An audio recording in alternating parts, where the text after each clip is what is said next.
Hi guys, welcome back to another video. അപ്പോൾ ഞാൻ ഇന്നൊരു വ്ളോഗ് ചെയ്യാനാണ് ഉദ്ദേശിക്കുന്നത്. എനിക്ക് ഓർമ്മയുണ്ട് ഞാൻ ഫസ്റ്റ് വീഡിയോയിൽ വ്ളോഗൊന്നും ചെയ്യുന്നില്ല എന്നൊക്കെ പറഞ്ഞത്. പക്ഷേ എന്തോ കഴിഞ്ഞ ദിവസം ഞങ്ങളിങ്ങനെ മധുര, രാമേശ്വരം, ധനുഷ്കോടിയൊക്കെ പോയി. അപ്പോൾ ഇങ്ങനെ അതൊന്ന് ഇങ്ങനെ എടുത്ത് വെക്കണം എന്ന് തോന്നി, അതുകൊണ്ടാണ് വ്ളോഗ് ചെയ്യുന്നത്. പിന്നെ ഈ പറയുന്നതായിട്ട് ഒരു ലിപ്സിങ്കും ഉണ്ടാവില്ല, കാരണം ഞാനത് മുമ്പേ ചെയ്ത വീഡിയോയ്ക്ക് ഇപ്പോൾ വോയിസ് കൊടുക്കുന്നതാണ്. അപ്പോൾ ഞങ്ങൾ പോയത് കുട്ടിക്കാനം, കുമളി, തേനി ആ റൂട്ടിലാണ് പോയത്. ഭയങ്കര നൈസ് റൂട്ടാണ്.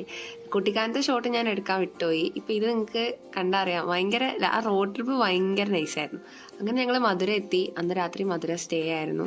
മധുര മീനാക്ഷി ടെമ്പിളിലൊക്കെ പോയി. അവിടുന്ന് വീഡിയോ ഒന്നും എടുക്കാൻ പറ്റില്ല, ടെമ്പിളിൻ്റെ ഉള്ളിൽ അത് അലോഡ് അല്ല.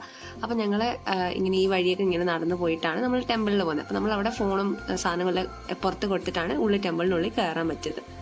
അത് കഴിഞ്ഞിട്ട് ഞങ്ങൾ പുറത്തിറങ്ങി ഫുഡ് കഴിച്ചതിൻ്റെ കാര്യം ഞാൻ ഓൾറെഡി പറഞ്ഞതാണ്. അത് ഭയങ്കര അടിപൊളി ഫുഡായിരുന്നു. പിന്നെ നമ്മൾ പിറ്റേ ദിവസം രാവിലെ ഒരു സൺറൈസ് കിട്ടി നമുക്ക്. അത് ഭയങ്കര നൈസായിരുന്നു. ഞാൻ ആക്ച്വലി സൺറൈസ് പ്രതീക്ഷിച്ചിരുന്നൊന്നുമല്ല.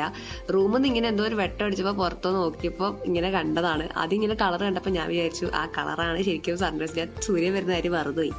പിന്നീട് ഞാനിങ്ങനെ മേലെ വന്നിട്ട് വ്ളോഗൊക്കെ എടുത്തു ടെറസിൽ നിന്ന്. പക്ഷെ അതൊന്നും വലിയ രസമൊന്നുമില്ല. പിന്നിങ്ങനെ മേലെ നിന്ന് കാണാനൊക്കെ ഭയങ്കര ഭംഗിയായിരുന്നു. അത് ആ കാണുന്ന 4 ഗോപുരം ടെമ്പിളിൻ്റെ ഗോപുരമാണ്. കാണാൻ പറ്റുമെന്ന് എനിക്ക് അറിയില്ല. എന്തായാലും ഇങ്ങനെ കാണാനൊക്കെ നല്ല രസമുണ്ടായിരുന്നു. അതിന് കഴിഞ്ഞിട്ട് റൂമിൽ തിരിച്ചു വന്നിട്ട് നമ്മളിങ്ങനെ സൂര്യോദയമൊക്കെ റൂമിൽ നിന്നാണ് പിന്നെ കണ്ടത്. നല്ല ഭംഗിയുണ്ടായിരുന്നു. മേലെ പിന്നെയും പോയി ഒരു വ്ളോഗ് പോലെ വെറുതെ വീഡിയോ ഷൂട്ട് ചെയ്തു. അതാണ് നിങ്ങൾ തുടക്കത്തിൽ കണ്ട ഷോട്ട്. സൺറൈസ് ഒക്കെ കണ്ടു കഴിഞ്ഞാൽ പിന്നെ നമ്മൾ ചെക്കൗട്ട് ചെയ്തു നേരെ രാമേശ്വരം. ഈ മധുര ടു രാമേശ്വരം എന്ന് പറഞ്ഞാൽ ഒരു 170 കിലോമീറ്ററോളം ഉണ്ട്. അപ്പോൾ നല്ല ദൂരം ഉണ്ടായിരുന്നു. പിന്നെ എന്നാൽ രാവിലെ വെച്ച് നമ്മൾ നേരത്തെ ഇറങ്ങിയോണ്ട് ഏകദേശം ഒരു 10-11 മണിയൊക്കെ ആയപ്പോഴത്തേക്ക് അവിടെ എത്തി. പിന്നെ ഇത്രയും വലിയൊരു ട്രിപ്പ് ഉണ്ടായതുകൊണ്ട് തന്നെ ഏറ്റവും പ്രയോജനപ്പെട്ട എനിക്കാണ്. ഞാനാണ് കൂടുതൽ വണ്ടി ഓടിച്ചത്. എനിക്ക് സത്യം പറഞ്ഞാൽ നേരെയുള്ള റോഡിൽ എത്ര വേണേലും ഓടിക്കാൻ അറിയാവുന്നതുകൊണ്ട് 100-400 കിലോമീറ്ററോളം ഓടിക്കാൻ പറ്റി. അങ്ങോട്ടും ഇങ്ങോട്ടൊക്കെ കൂടെ ഒരു 500 കിലോമീറ്റർ അടുപ്പിച്ച് ഓടിച്ചിട്ടുണ്ടാവും. ഈ വളവും തിരിവും മേലോട്ടൊക്കെയാണ് എനിക്ക് പ്രശ്നം. അങ്ങനെ കുറേ ദൂരം ഇങ്ങനെ വണ്ടി ഓടിച്ചു. അതുകൊണ്ട് സൈഡിൽ അവളാണ്, എൻ്റെ അനിയത്തിയാണ് എല്ലാ ഷോട്ടും വീഡിയോയും എല്ലാം എടുത്തത്.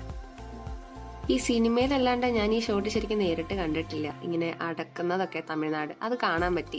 ഇങ്ങനെ പടക്കൊക്കെ പൊട്ടിച്ച് അതേപോലൊരു ഷോട്ടാണ് ഇതും. ഇങ്ങനെ കല്യാണത്തിൻ്റെ ഫോട്ടോസൊക്കെ നമ്മുടെ നാട്ടിൽ ഇങ്ങനെ അടിക്കലില്ലല്ലോ, പക്ഷെ അവിടെ ഇങ്ങനെ ഭയങ്കര വലുതായിട്ട് ഇതൊക്കെ ഫോട്ടോസൊക്കെ ഇങ്ങനെ അടിച്ചിട്ട് വലിയ ഫ്ലെക്സ് ഒക്കെ അടിച്ചു വെച്ചിട്ടുണ്ടായിരുന്നു. അങ്ങനെ റോഡൊക്കെ ഇങ്ങനെ കടന്നുപോയി. ലാസ്റ്റ് പാമ്പൻ ബ്രിഡ്ജൊക്കെ എത്തി. ഭയങ്കര ഭംഗിയായിരുന്നു ഈ പാമ്പൻ ബ്രിഡ്ജെന്ന് കാണാൻ. നല്ല രസമുണ്ടായിരുന്നു. എനിക്ക് ഭയങ്കര ഇഷ്ടപ്പെട്ടു. എനിക്ക് സത്യം പറഞ്ഞാൽ അങ്ങ് കുറേ പോയതിനേക്കാളും ഈ പാമ്പൻ ബ്രിഡ്ജ് ഭയങ്കര ഇഷ്ടപ്പെട്ടു. ഞങ്ങൾ കുറേ നേരം അവിടെ നിർത്തിയിട്ട് ഇങ്ങനെ കുറേ കണ്ടു. അതിനുശേഷം നമ്മൾ രാമേശ്വരം കഴിഞ്ഞിട്ട് ധനുഷ്കോടിയിലോട്ട് പോയിക്കൊണ്ടിരിക്കുകയാണ്. ധനുഷ്കോടി പോകുന്ന വഴിയും ധനുഷ്കോടിയിൽ എത്തിയിട്ടും ഒക്കെ ഭയങ്കര ഭംഗിയാണ്. കാരണം അപ്പുറത്തും ഇപ്പുറത്തും കടലാണ്. പിന്നെ നിങ്ങൾ ധനുഷ്കോടിയിൽ ഇറങ്ങി നോക്കിയിട്ടുണ്ടെങ്കിൽ അറിയാം, ഒരു സൈഡിൽ ഭയങ്കര അഗ്രസീവായിട്ടും ഒരു സൈഡിൽ ഭയങ്കര കാമായിട്ടുമാണ് ധനുഷ്കോടിയിലെ ഒരു ബീച്ച് എങ്ങനെയാന്ന് വെച്ചാൽ ഭയങ്കര ഭംഗിയാണ്. ഭയങ്കര തിരക്കുണ്ടായിരുന്നു ആക്ച്വലി അത്യാവശ്യം. ഈ ഷോട്ടൊക്കെ എടുക്കുന്നത് എൻ്റെ അനിയത്തി കേട്ടോ. ഞാനങ്ങനെ ഷോട്ട് ഒക്കെ ഭയങ്കര കുറവാണ്. ഇവൾക്ക് ഇങ്ങനെ ഒരു സ്ഥലത്ത് ചെന്നാൽ ഒരു 100 വീഡിയോയോ 50 ഫോട്ടോസോ എടുത്തില്ലെങ്കിൽ ഭയങ്കര സമാധാനക്കുറവാണ്. അതുകൊണ്ട് അതാണ് എൻ്റെ പണി, അവിടെ ഫോട്ടോസ് എടുക്കല്. പിന്നെ ഇത് കണ്ടോ, ഞങ്ങൾ ആക്ച്വലി കുറച്ചധികം സമയം ധനുഷ്കോടിയിൽ സ്പെൻഡ് ചെയ്തു. ഇങ്ങനെ ഫോട്ടോസൊക്കെ എടുത്ത് വീഡിയോ ഒക്കെ എടുത്ത് നല്ല രസമായിരുന്നു. അത് കഴിഞ്ഞിട്ട് തിരിച്ചു പോകുന്ന വഴിക്ക് ഇതുപോലെ സൈഡിൽ നിന്ന് ഫുഡ് വാങ്ങിച്ചു. മോശമാണെന്ന് കരുതിയാണ് വാങ്ങിച്ചത്, ഒന്ന് പരീക്ഷിക്കാന്ന് വെച്ചിട്ട്. പക്ഷെ നല്ലതായിരുന്നു, കുഴപ്പമൊന്നുമില്ല. വയറിനൊന്നും പ്രശ്നമൊന്നും വന്നില്ല, നല്ല ഫുഡൊക്കെ ആയിരുന്നു. അങ്ങനെ ധനുഷ്കോടിയിൽ നിന്ന് വിട്ടു. തിരിച്ച് രാമേശ്വരത്തെത്തി. രാത്രിയിൽ അമ്പലത്തിലൊക്കെ പോയി. അന്ന് രാത്രിയിൽ അവിടെ സ്റ്റേ ആയിരുന്നു. പിറ്റേ ദിവസം രാവിലെ എണ്ണീറ്റു. എന്നിട്ട് രാവിലെ തന്നെ യാത്ര തുടങ്ങി. ഏകദേശം 450 കിലോമീറ്ററോളം അന്ന് ഓടിയിട്ടുണ്ട്. പിന്നെ ഇടയ്ക്കൊന്ന് ചെറുതായിട്ട് വഴി തെറ്റി. ഒക്കെ കൂടെ ഒരു 470 കിലോമീറ്ററോളം അന്നത്തെ ഒരു 1 ദിവസം കൊണ്ട് ഓടി. കഴിച്ച ഫുഡും നിന്ന ഹോട്ടലൊക്കെ അടിപൊളിയായിരുന്നു. എല്ലാം ഗൂഗിൾ റിവ്യൂ നോക്കിയിട്ടാണ് ചെയ്തത്. പക്ഷെ ഇത്രയും ലോങ് ഹെക്ടിക് യാത്രയായിരുന്നതുകൊണ്ട് ഞങ്ങൾക്ക് എല്ലാവർക്കും പനിയായി, എല്ലാവരും കിടപ്പിലായി. സോ ബൈ ഗായ്.